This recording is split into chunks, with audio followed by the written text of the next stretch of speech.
నేను పెళ్లి చేసుకుని వెళ్ళిపోతే నా చెల్లెళ్ళు తమ్ముడు ఏమైపోతారో అని నేను చేసుకోలేదు. అయ్యో, అమ్మ ఉన్నంత వరకు నాకు ఎప్పుడు నేను ఒంటరిదానన్న ఫీలింగ్ రాలేదు సార్. నేను చనిపోతే నన్ను అనాథ శవం లాగా పడేస్తారేమో, నన్ను చూడడానికి చివరి చూపు కూడా రారేమో అనిపిస్తుంది సార్.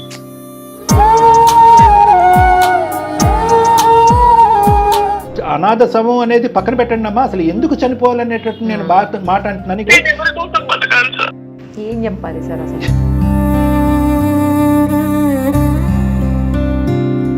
నా చెల్లెల దగ్గరికి వెళ్తే వాళ్ళ హస్బెండ్స్ కూడా నన్ను అదొకలాగా చూస్తారు సార్. ఒంటరి ఆడది అంటే ఎలా ఉంటుందో మీకు తెలుసు. దారుణం అంటే దారుణం, దౌర్భాగ్యం అమ్మా.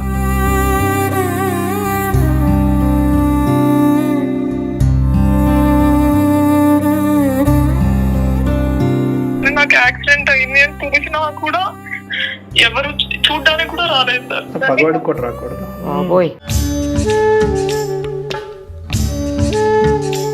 ఫోన్ కాల్ కూడా లేదు సార్. మళ్ళీ మనుషులా లేకపోతే ఏంది సార్?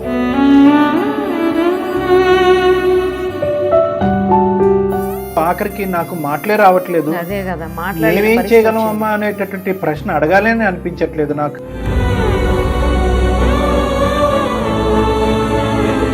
చిన్న వయసులో తండ్రి ప్రేమకు దూరం అయ్యా. తర్వాత తల్లి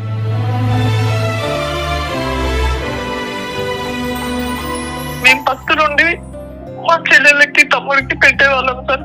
వాళ్ళు తింటే నేను తిన్నట్టు అంత అంత ప్రేమగా చూసుకున్నాను సార్. నేను నా పిల్లల్లాగా అనుకున్నాను సార్ వాళ్ళని.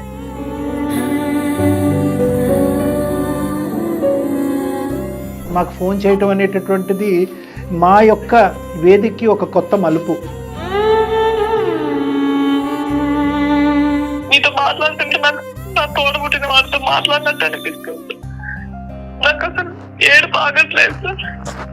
బ్రతికించేసాను అందరినీ, నేనెందుకు బ్రతకాలి అని మీరు అంటున్నారు. తప్పు మాట అది. ఇంకెంతకు మించి స్వార్థం ఎక్కడన్నా ఎగ్జాంపుల్ చూపెట్టండి మనుషుల మధ్యన అంటే చూపెట్టేది.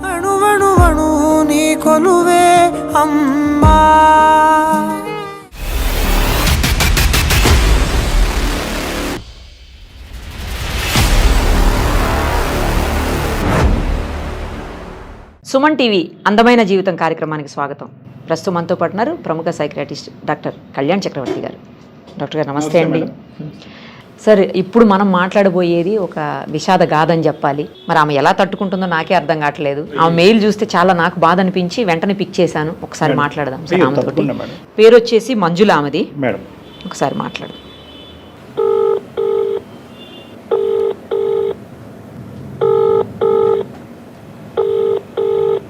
హలో అమ్మ, మంజుల గారా? అవునండి. అమ్మ, నేను నిరుపమ, సుమన్ టీవీ అందమైన జీవితం కార్యక్రమం నుంచి కాల్ చేస్తున్నామ్మా. Thank you madam. అదే మీ మెయిల్ చూశానమ్మా, అందుకే మీ మెయిల్ ఇంపార్టెంట్ అనిపించింది నాకు. ఇమ్మీడియట్గా మీతో మాట్లాడాలి, మీకు ఏదన్నా సొల్యూషన్ తీసుకురావాలి, డాక్టర్ గారు అయితే కరెక్ట్గా మాట్లాడతారు చెప్తారని చెప్పి మీకు కాల్ చేశానమ్మా. నేను మీ ప్రాబ్లం ఏంటి? ఓకే అమ్మా, మీ ప్రాబ్లం ఏంటో చెబితే. లేదమ్మా, అన్ని మెయిల్స్ చూస్తామమ్మా మేము. డాక్టర్ గారితో మాట్లాడండి ఒకసారి. నమస్తే సార్. నమస్తే తల్లి. సార్, నా పేరు మంజుల సార్. 44 సంవత్సరాలు సార్. హైదరాబాద్ నుంచి మాట్లాడుతున్నాను సార్. సార్, నా బాధ ఎవరికి చెప్పుకోవాలి ఏంటి నాకు అర్థం కావట్లేదు సార్. ఎవరు చెప్పుకోవడానికి కూడా లేరు. అందుకే నేను మీకైనా చెప్పుకున్నాము, మీరు నాకు ఏదైనా సొల్యూషన్ చెప్తారు అని. 100% పూర్తిగా ట్రై చేద్దామమ్మా. 100% చెప్పండి అమ్మా. నాకు 2 చెల్లెళ్ళు, 1 తమ్ముడు సార్. నాకు చాలా పెయిన్ ఉంది సార్. ఎవరికి చెప్పుకోవాలో అర్థం కావట్లేదు సార్. అందరూ ఉన్న ఒంటరిదాన్ని అయిపోయాను సార్ నేను. ఎమోషన్ బట్టి మాకు అర్థం అవుతుంది. కొద్దిగా మనసుని నిబ్బరం చేసుకుని చెప్పమ్మా. సార్, నాకు 16 సంవత్సరాలు ఉన్నప్పుడు మా ఫాదర్ చనిపోయారు సార్. నేను ఇంటర్ చదువుతున్నప్పుడు. అయ్యో. ఓకే. అమ్మ, నా చెల్లెళ్ళు, తమ్ముడు, నేనే ఇంటికి పెద్ద, అందరినీ చూసుకున్నాను సార్. మాది కడప దగ్గర పక్కన చిన్న పల్లెటూరు. మా ఫాదర్ చాలా డ్రింకర్ అండి. తాగుడుకు బానిస అయ్యి చుట్టూ మొత్తం అప్పులు చేసి ఇల్లు పొలాలు అన్ని అమ్మేసి తాగుడుకు బానికై ఆయన చనిపోయారు సార్. హే. అంత చిన్న ఏజ్ లో తండ్రి ప్రేమకు దూరం అయ్యి ఇంటి బాధ్యత నేనే తీసుకున్నాను సార్. కరెక్ట్. ఇంకా అక్కడ ఉండలేక మా నాన్న చనిపోయిన తర్వాత హైదరాబాద్ కి వచ్చేసాం సార్. అందరం ఇక్కడ చిన్న చిన్న పనులు ఏదో చేసుకుంటూ చెల్లెళ్ళని తమ్ముడిని చదివించాం సార్. మీరు చదువుకున్నారా? మీరు చదువు ఆపేశారమ్మా ఆ టైంలో? నేను ఇంటర్ వరకే చదువుకున్నాను సార్, తర్వాత ఆపేశాను సార్. ఆపేశారు. నాన్నగారు చనిపోవడంతో మీరు చదువు ఆపేశారు, మీరు పనులు చేసుకుంటూ వీళ్ళని చదివించారు. నాకు చదువుకోవాలని ఉండేది సార్, కానీ నేను చదువుకుంటే చదివించడానికి డబ్బులు మా స్తోమత సరిపోదు కాబట్టి మేము తర్వాత ఆపేశాను సార్. నేను అర్థమైందమ్మా. ఇక్కడికి హైదరాబాద్ కి వచ్చిన తర్వాత మేము ఏదో చిన్న చిన్న పనులు చేసుకుంటూ అమ్మ నేను చెల్లెళ్ళని తమ్ముడిని చదివించాం సార్. చెల్లెళ్ళకి మాకున్నంతలో పెట్టి చెల్లెళ్ళకి పెళ్లి చేసేసాను సార్. తమ్ముడు కూడా బాగా చదివించాను సార్. చెల్లెళ్ళని ఇంటర్ వరకు చదివించాను, తర్వాత పెళ్లి చేసేసాము. తర్వాత తమ్ముడికి జాబ్ వచ్చింది సార్, బీటెక్ చదివాడు. వాడు ఇప్పుడు మ్యారేజ్ చేసుకుని పిల్ల పాపలతో అందరూ సంతోషంగా ఉన్నారు సార్. అతను మ్యారేజ్ కూడా నువ్వు దగ్గర నుండి చేసావమ్మా? అవును సార్, నేనే చేశాను సార్. ఇప్పుడు మీ వయసు 44, మరి మీ మ్యారేజ్ అమ్మా? నేను చేసుకోలేదు సార్. చేసుకోలేదు. అయ్యో. అంటే నాకు 18 సంవత్సరాలు 20 సంవత్సరాలు అలా ఉన్నప్పటి నుంచి పెళ్లి సంబంధాలు వచ్చాయి సార్, కానీ నేను మ్యారేజ్ చేసుకోలేదు. ఎందుకంటే నేను పెళ్లి చేసుకుని వెళ్ళిపోతే నా చెల్లెళ్ళు తమ్ముడు ఏమైపోతారో అని నేను చేసుకోలేదు. అయ్యో. చాలా సంబంధాలు వచ్చాయి సార్, కానీ నాకు ఇష్టం లేదు అలా చెప్పేదాన్ని. అందరూ అనుకునే వాళ్ళు ఈ అమ్మాయి ఎవరినో ప్రేమిస్తుంది, ఎవరు ఉన్నారు ఈ అమ్మాయి లైఫ్ లో, అందుకే తను పెళ్లి చేసుకోవట్లేదు అలా అని. ఇంట్లో అమ్మ కూడా చాలా గొడవ చేసేది, పెళ్లి చేసుకో అని. కానీ నాకు ఎవరు లేరు అని చెప్తే ఎక్కడ మ్యారేజ్ చేసేసి పంపించేస్తారేమో, వీళ్ళందరూ ఏమైపోతారో అన్న బాధతో నేను చేసుకోలేదు సార్. లేదు, నాకు అవును నిజంగానే నా లైఫ్ లో ఎవరు ఉన్నారు, నేను ప్రేమిస్తున్నాను, తననే పెళ్లి చేసుకుంటానని అలానే చెప్పుకుంటూ ఉండేదాన్ని సార్ నేను అందరికి. అండర్స్టూడ్ అమ్మా. అమ్మా ఇప్పుడు రీసెంట్ గా అమ్మ కూడా 4 years బ్యాక్ చనిపోయింది. అమ్మగారు లేరమ్మా? ఆహా లేదు సార్, అమ్మ కూడా చనిపోయింది సార్ ఇప్పుడు. అయ్యయ్యో.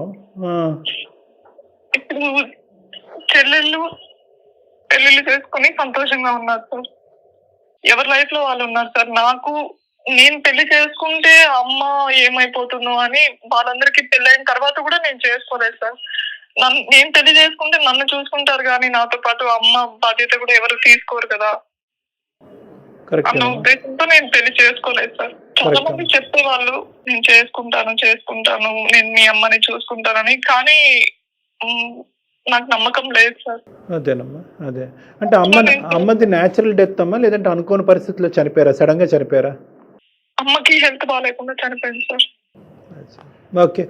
ఎక్కడ ఉంటున్నారమ్మా మీరు? మరి నేను ఒక్కటే ఉంటాను సార్. ఏం చేస్తూ ఉంటారమ్మా? ఏమైనా వర్క్ చేస్తున్నారా? నాకు రీసెంట్ గా ఒక 6 months బ్యాక్ యాక్సిడెంట్ అయింది సార్. అయ్యో, అదేంటమ్మా? యాక్సిడెంట్ అయ్యి కాలు ఫ్రాక్చర్ అయింది సార్. అంటే నాకు అమ్మ చనిపోయిన తర్వాతనే అందరి నిజ స్వరూపాలు తెలిసాయి సార్. అమ్మ ఉన్నంత వరకు నాకు ఎప్పుడు నేను ఒంటరిగా ఉన్న ఫీలింగ్ రాలేదు. అమ్మ నేను సంతోషంగా ఉండేవాళ్ళము. అదేనమ్మా. ఇప్పుడు అందరూ ఉన్న అనాథ అనిపిస్తుంది సార్ నాకు. ఇప్పుడు చెల్లెళ్ళ దగ్గరికి వెళ్ళిన వాళ్ళు నన్ను సరిగా చూడరు సార్, పట్టించుకోరు. ఒకప్పుడు వాళ్ళ కోసమే నా జీవితం అంతా సాక్రిఫైస్ చేశాను సార్. అబ్సల్యూట్లీ. మానవత్వం లేదు, కనికరం లేదమ్మా. మీ బ్రదర్ అమ్మా మరి? అతను వాడు కూడా చూసుకోడు సార్. వాళ్ళ ఇంటికి వెళ్ళిన వాళ్ళ ఆవిడ నన్ను కొంచెం చీప్ గా చూస్తుంది. ఇలా మీ ఆవిడ నన్ను అందాన్ని మాట్లాడుతుంది, ఇలా అంటుంది అలా అంటుంది అని చెప్పినా వాడు పట్టించుకోడు సార్. మా అమ్మ ఉన్నప్పుడే అమ్మని నన్ను పట్టించుకోలేదు సార్ మా తమ్ముడు. అదేలేండి, మీ ఇంట్లో వాళ్ళకి బుద్ధి లేకపోతే బయట ఉన్న వాళ్ళని ఆరోగ్యం బాగాలేదు అని చెప్పినప్పుడు కూడా వాడు పట్టించుకోలేదు. అప్పుడు కూడా రాలేదు. అమ్మ పరిస్థితి బాగాలేనప్పుడు కూడా మీ బ్రదరు సాయం చేయటం కానీ మొహం చూపెట్టడం కానీ చేయలేదు. ఎవరు పట్టించుకోలేదు. Very bad. అమ్మకు బాగాలేనప్పుడే రానప్పుడు ఇప్పుడు నన్ను వాళ్ళు చూస్తారు, మాట్లాడతారు అని కూడా నమ్మకం లేదు సార్. పైగా నాకు యాక్సిడెంట్ అయింది, నేను బాగున్నప్పుడు నాది నేను చూసుకోగలను సార్.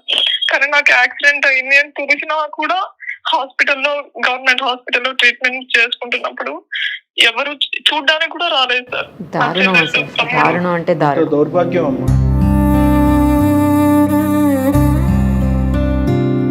అదే కదా, మీ కష్టం పగవాడికి కూడా రాకూడదు.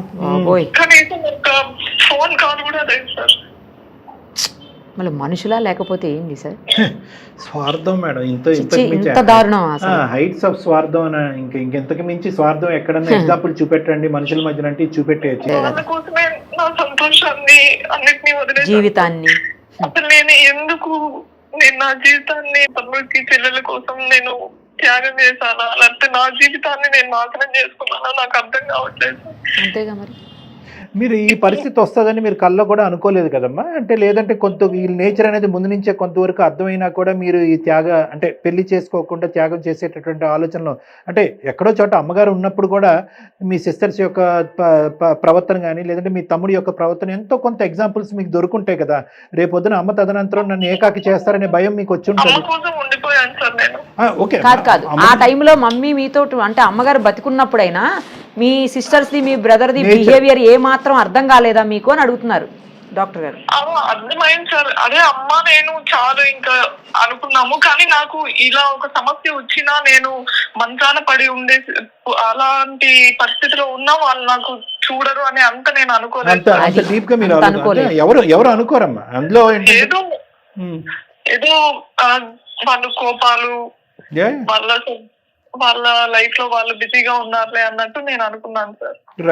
కానీ నన్ను ఇంత హీనంగా అసలు నేనంటూ ఒకదాన్ని ఉన్నాను అని కూడా వాళ్ళకు గుర్తులేదు సార్. ఇప్పుడు ఒకప్పుడు నేను రోజంతా కష్టపడితే 100 రూపాయలు సంపాదించుకునేదాన్ని సార్.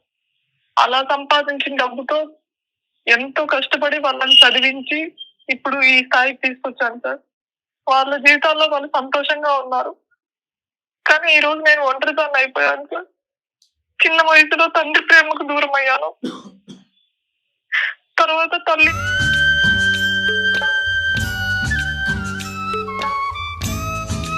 ఇప్పుడు నాకంటూ ఎవరూ లేరు సార్. నా బాధ చెప్పుకోవడానికి ఎవరూ లేరు. కనీసం మీకైనా చెప్తే నా బాధ అంటూ ఎంతో తగ్గుతుందని చేశాను సార్ మీకు. అలాగే నాలాగా ఎంతో మందికి వాళ్ళ జీవితాన్ని నాశనం చేసుకుంటూ ఉంటారు సార్. వాళ్ళకి ఒక ఉదాహరణ అవుతుంది నా జీవితం అని మీకు మెయిల్ చేశాను సార్. మీ బాధకి ఆయనకి ఎమోషన్ అయ్యి ఆయన మాట్లాడలేదు. అదే కదా చెప్పాలంటే అమ్మతో పాటు నేను పాచి పనులు కూడా వెళ్ళి చేసేదాన్ని సార్. మేము పస్తులుండి మా చెల్లెళ్ళకి తమ్ముడికి పెట్టేవాళ్ళం సార్. వాళ్ళు తింటే నేను తిన్నట్టు అంత ప్రేమగా చూసుకున్నాను సార్. నేను నా పిల్లల్లాగా అనుకున్నాను సార్ వాళ్ళని. నాకు పిల్లలైనా వాళ్ళే అనుకున్నాను.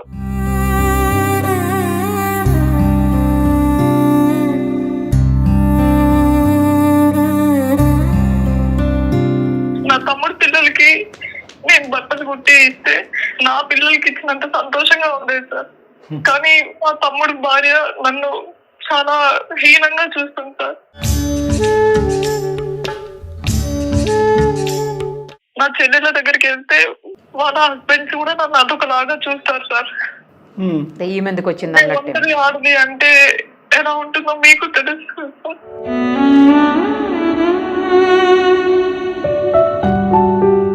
యాక్సిడెంట్ వల్ల ఎటువంటి లోపం ఏర్పడిందమ్మా? అంటే కాళ్ళు ప్రాబ్లం అయిందా? కాలు ఫ్రాక్చర్ అయింది సార్. మరి నడవగలుగుతున్నారమ్మా? సెట్ అయిందా? ఇప్పుడు కొంచెం పర్వాలేదు సార్. ఓకే. నేను ఈ బాధ తట్టుకోలేక ఒంటరి జీవితం అనుభవించలేక అనాథాశ్రమంలో కూడా చేరాను సార్. ప్రెసెంట్ మీరు ఆశ్రమంలో ఉన్నారమ్మా? సార్ అనాథాశ్రమంలో అక్కడ ఇంకా నాకు ఎక్కువ బాధ అనిపిస్తుంది సార్. వాళ్ళందరినీ చూసి అందరూ ఉన్న అనాథలు అయిపోయానే అని. అందరూ ఉన్న అనాథమ్మా మీరు. ఇప్పుడు పరిస్థితి ఏంటమ్మా? అంటే ఇప్పుడు ఆఖరికి నాకు మాటలే రావట్లేదు, మేమేం చేయగలం అమ్మా అనేటటువంటి ప్రశ్న అడగాలని అనిపించట్లేదు నాకు. ఎందుకంటే ఏం చేయగలమో అనేటటువంటి తెలిస్తే ఆ ప్రశ్న నేను అడగచ్చు. నాకు బతకాలని లేదు సార్. నేను చనిపోతే నన్ను అనాథ శవంలాగా పడేస్తారేమో, నన్ను చూడడానికి చివరి చూపు కూడా రారేమో అనిపిస్తుంది సార్.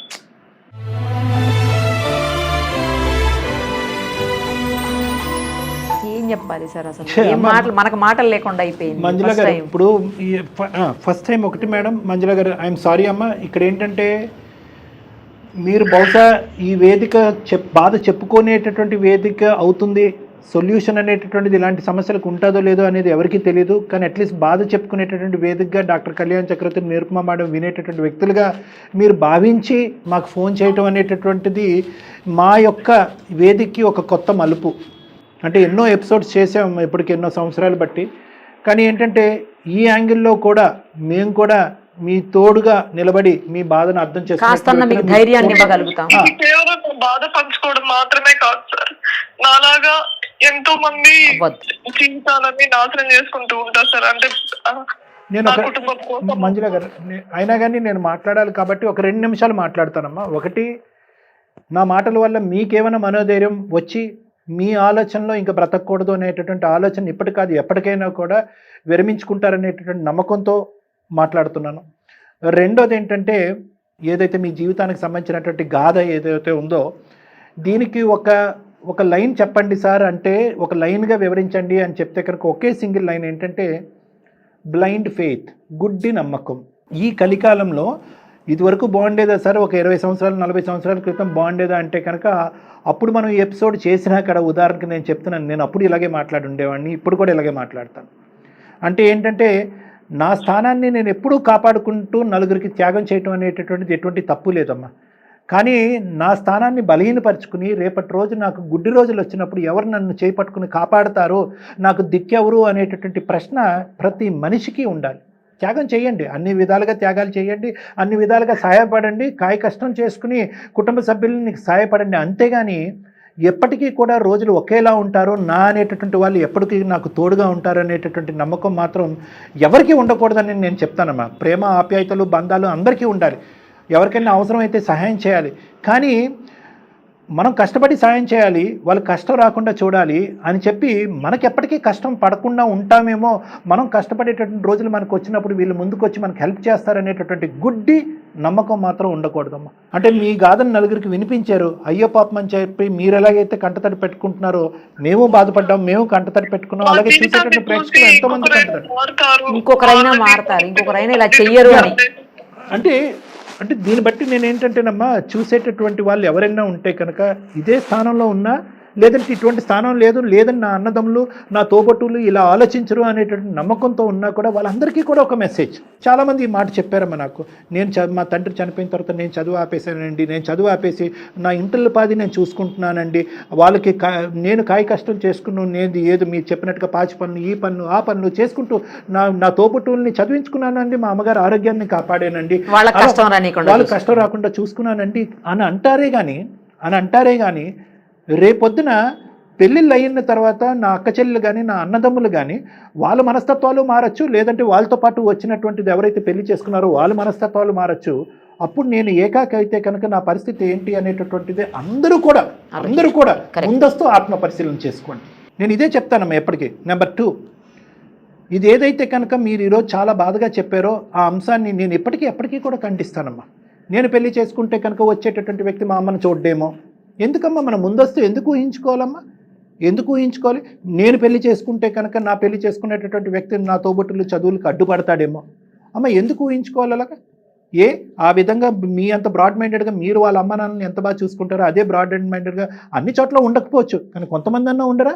అది ముందస్తు మనం మాట్లాడుకోలేమా? దానికి పెళ్ళే త్యాగం చేయాలా? నాకంటూ ఒక తోడు లేనటువంటి పరిస్థితిని తీసుకొచ్చుకోవాలా? సో నేనేమంటానంటే అమ్మా, ఎన్ని సమస్యలున్నా, ఎన్ని బాధ్యతలున్నా, ఎన్ని బరువులున్నా, at the end of the day పెళ్లి అనేటటువంటి బంధాన్ని ప్రతి మనిషి కాపాడుకుంటూ ముందుకెళ్లాలమ్మా. కొడుకుల కంటే అల్లుళ్ళే బాగా చూసుకుంటున్నారు. రియల్లీ ఎంత మంచి మాట చెప్పారా, చూసారా నిరుపమ గారు? నా సొంత తమ్ముడు చెల్లెళ్ళే నన్ను చూసుకోవట్లేదు సార్, పట్టించుకోలేదు, ఇంకా అల్లుడు ఎలా చూసుకుంటారు సార్? అదేనమ్మా, అదే నేను అనేది. ఉన్నారు, అలాగే ఉన్నారు, ఇప్పుడు అలాగే ఉన్నారు. సొంత వాళ్ళకంటే బయట నుంచి వచ్చిన అల్లుడే అత్తగారు మామగారిని బాగా చూసుకుంటున్నారమ్మా. ఎవరి కోసం సార్ నేను బతకాలి? ఎందుకు బతుకుతున్నానో కూడా నాకు అర్థం కావట్లేదు సార్. అమ్మ ఇప్పుడు అసలైనటువంటి జీవితం అమ్మ నిజంగా నేను ఒక నిమిషం తల్లి నేను చెప్పేటట్టు, ఎందుకంటే పదే పదే మీరు ఆ మాట అంటుంటే కనుక చాలా బాధ అనిపిస్తుంది. ఇప్పటి వరకు జీవితాన్ని అందరికీ త్యాగం చేశారు, అట్లీస్ట్ ఇప్పటికైనా మీ గురించి మీరు బ్రతకండమ్మా. నేను త్యాగం చేసుకున్నానో లేకపోతే నా జీవితాన్ని నాశనం చేసుకున్నానో అర్థం కాని సిచ్యువేషన్ లో ఉన్నాను సార్ నేను. ఎప్పటికీ అర్థం కాదమ్మా. ఆ బదులుకి ఆ ప్రశ్నకి ఎప్పటికీ సమాధానం దొరకదు. ఎందుకంటే మీరు చేతులారా చేసుకున్నారా, మీ పక్కన ఉన్న వాళ్ళు మిమ్మల్ని మోసం చేశారా, మీ స్థానం బలహీన పడుతూ అవతల వాళ్ళని బలపరిచారా, ఈ ప్రశ్నకి బదులు ఎప్పుడు దొరకదమ్మా. డాక్టర్ కళ్యాణ్ చక్రవర్తి ఇంకో 2 గంటల పాటు మాట్లాడమంటే మాట్లాడతా, కానీ అమ్మా వద్దులే అమ్మా, నీ మీద నువ్వు నిజంగా నువ్వు చెప్పాలి అంటే కనుక నువ్వు దైవ కార్యక్రమం చేసావు, ఒక మానవతా హృదయంతో ముందుకెళ్ళి. దురదృష్టం ఏంటంటే ఒకే తల్లి అలా మాట్లాడకండి అసలు మంజులా గారు. అనాథ శవం అనేది పక్కన పెట్టండి అమ్మా. అసలు ఎందుకు చనిపోవాలనేటట్టు నేను మాట అంటున్నాను. ఇక్కడ దురదృష్టకరం ఏంటంటే మీకోసమే అమ్మా, మీ గురించి మీరు బతకాలి. నెంబర్ 1. నెంబర్ 2 ఏంటంటే మీరు మానవతా హృదయంతో మీరు ముందుకెళ్ళారు, కానీ ఒకే కడుపును పుట్టినటువంటి మిగతా మీ తోడుబుట్టులకి అందులో ఆ మాత్రం ఇంగిత జ్ఞానం కానీ 10వ వంతు మానవత్వం కూడా 100వ వంతు మానవత్వం కూడా లేకపోవడం అనేది దురదృష్టకరం అమ్మ. అన్ని కుటుంబాలు ఇలా ఉంటాయని నేను అనుకోను. బహుశా మీరు పెళ్లి చేసుకుంటే మీరు పెళ్లి చేసినటువంటి వ్యక్తి మీ తమ్ముళ్లాగే ప్రవర్తిస్తాడని అయితే మాత్రం నేను అనుకోనమ్మా. నేను ఆప్టమిస్టిక్గానే ఆలోచిస్తాను. కానీ ఇది గతం గతః. ఇప్పుడు నేనెందుకు బ్రతకాలండి, ఎవరు నా తోడంటూ లేనప్పుడు నేనెందుకు బ్రతకాలంటే, ఎస్ మీ గురించి మీరు బ్రతకాలి. ఇప్పటికైనా స్వార్థం అనేది నేర్చుకోండి. మీ గురించి మీరు బ్రతకండి. మీ శరీరాన్ని మీరు నమ్ముకోండి, మీ మనసుని మీరు నమ్ముకోండి. దేవుడిచ్చిన జీవితాన్ని అర్ధాంతరంగా తుంచకండి అమ్మా. దేవుడిచ్చిన జీవితం మీరు బ్రతకండి. ఏమో మీ నుంచి ఇంకెవరికన్నా మంచి జరుగుతుందేమో రేపు పొద్దున. ఏవైతే మీ పిల్లలు మీ తోబుట్టుల గురించి చేశారో ఎంతో మందికి అదే సేవ గురించి వెయిట్ చేస్తున్నారమ్మా. అనాథలు ఎంతో మంది సేవ గురించి ఆలోచిస్తున్నారు. మీరు ఎటువంటి ప్రతిఫలాన్ని ఆలోచించకుండా మీరు సేవ చేశారు. అదే ప్రతిఫలాన్ని ఆలోచించకుండా సామాజిక సేవకి మీరు మీ జీవితాన్ని అంకితం చేయండి అమ్మా. అది ఎంత మనస్తృప్తినిస్తుంది, ఎంత మనశ్శాంతినిస్తుంది. కాబట్టి నేను ఏమంటున్నానంటే మీ మనసులో ఒక చక్కటి మానవ హృదయం ఉంది మీ మనసులో. ఏంటది అంటే కనుక నలుగురికి సేవ చెయ్యి, నువ్వు బ్రతుకు, నలుగురిని బ్రతికించు. కానీ ఇప్పుడు మీరు ఇంత దూరం ప్రయాణం చేసిన తర్వాత 44 సంవత్సరాలు వచ్చేటప్పటికి బ్రతికించేసాను అందరినీ, నేనెందుకు బ్రతకాలి అని మీరు అంటున్నారు. తప్పు మాట అది. ఇప్పటికి కూడా మీ అదే ధర్మాన్ని కంటిన్యూ అవ్వండి. మీకు కావాలి అంటే కనుక నేరు నిరుపమ మేడం మీకు చక్కటి ఒక ఆశ్రయం కలిగిస్తాము. ఒక ఉద్యోగ అవకాశం ఎక్కడన్నా ఉంటే కనుక అది కూడా కలిగిస్తాము. మీరు కష్టపడండి, 4 పైసలు సంపాదించుకోండి, సాయపడండి. ఆ 4 పైసల్లో ఒక 2 పైసలతో సహాయపడండి. సేవా కార్యక్రమం, మానవ ధర్మం. ఏ సమాధానం లేనటువంటి నా జీవితానికి ఇంక రేపో మాపో అంతరించిపోతే కనుక, చనిపోతే కనుక నా శవాన్ని తీసుకోవటానికి నా శవం వైపు ఒక కన్నెత్తి చూసేటటువంటి నాదిరే ఉండడేమో అంటే కనుక అసలు శవం అవ్వాల్సినటువంటి అవసరం ఏంటని నేను అడుగుతా. 2 మాటలు గుర్తుపెట్టుకోండి అమ్మా. 1, ఎవరికో ఒక ఆలోచన లేదు, ఒక మనసు లేదు, ఎవరో రాక్షసత్వంగా ప్రవర్తిస్తున్నారు, ఎవరికి మినిమం బుద్ధి జ్ఞానం కూడా లేని మనుషులు ఉంటే కనుక అదే బుద్ధి జ్ఞానం మానవత్వం ఉండేటటువంటి మనుషులు 100 కోట్ల మంది ఉన్నారమ్మ సమాజంలో. కానీ దురదృష్టం ఏంటంటే వాళ్ళకి మీలాంటి పెద్ద మనసు చేసుకుని సహాయపడేటటువంటి వాళ్ళు లేరు. వాళ్ళు దిక్కుమొక్కు లేనటువంటి పరిస్థితిలో ఉన్నారు. అలాంటి వాళ్ళకి మీరు దిక్కుమొక్కు అయ్యేటటువంటి ఒక ఆలోచనతో మీరు ముందుకు రండి. మీకు మానసికంగా ఎంతో సంతృప్తి, సంతోషాన్ని ఇస్తుంది. మీ జీవితానికి ఒక మీనింగ్ అనేటటువంటిది వస్తుంది. బ్రతకాలనేటటువంటి ఆలోచన, కోరిక మీకు వస్తుంది. మీకంటే ప్రాబ్లమ్స్లో ఉన్న వాళ్ళని చూడండి, ఆ ప్రాబ్లమ్స్ ముందు మీరు చాలా చిన్నది అనిపిస్తుంది అమ్మా. 1, మీ మానసిక పరిస్థితిని బలపరచడంలో నేను కౌన్సిలింగ్ చేస్తాను, మిమ్మల్ని డిప్రెషన్ నుంచి బయటకు తీస్తాను. మీ కాళ్ళకి ఏదైనా మెడికల్ హెల్ప్ కావాలంటే కనుక ఆ విధమైనటువంటి హెల్ప్ కూడా మేము చేయడానికి ట్రై చేస్తాం. మీకు ఆశ్రయం లేకపోతే కనుక మీరు ఉండడానికి ఏదైనా ఆశ్రయం కూడా అరేంజ్ చేస్తాం. 4వది ఏంటంటే అన్ని విధాలుగా ఈ 3 సక్రమంగా ముందుకెళ్ళేటట్టయితే కనుక, మీరు మనోధైర్యంతో ముందుకు వచ్చేటట్టయితే కనుక మీకు ఉద్యోగ అవకాశం కూడా చూపెట్టే ప్రయత్నం చేస్తాం. అంతవరకు అయితే మేము సహాయపడగలం. అది ప్లీజ్. నేను చేసిన దానికి నా తమ్ముడు ఈ మాత్రం మాట్లాడుంటే నాకు చాలా సంతోషంగా ఉండేది సార్. మీతో మాట్లాడుతుంటే నాకు నా తోడబుట్టిన వాడితో మాట్లాడినట్టు అనిపిస్తుంది. నాకు అసలు ఏడుపు ఆగట్లేదు సార్. నాకు మళ్ళీ నేను బతకాలి, ఏదో ఒకటి చేయాలి అని ఆశ కలుగుతుంది సార్. తప్పకుండా ఒక్కసారి రండి, మీరు దయచేసి ఒక్కసారి సార్ దగ్గర రండి అమ్మా. ఓకేనా? తప్పకుండా వస్తాను మేడం. టేక్ కేర్ అమ్మా. Take care. Thank you so much.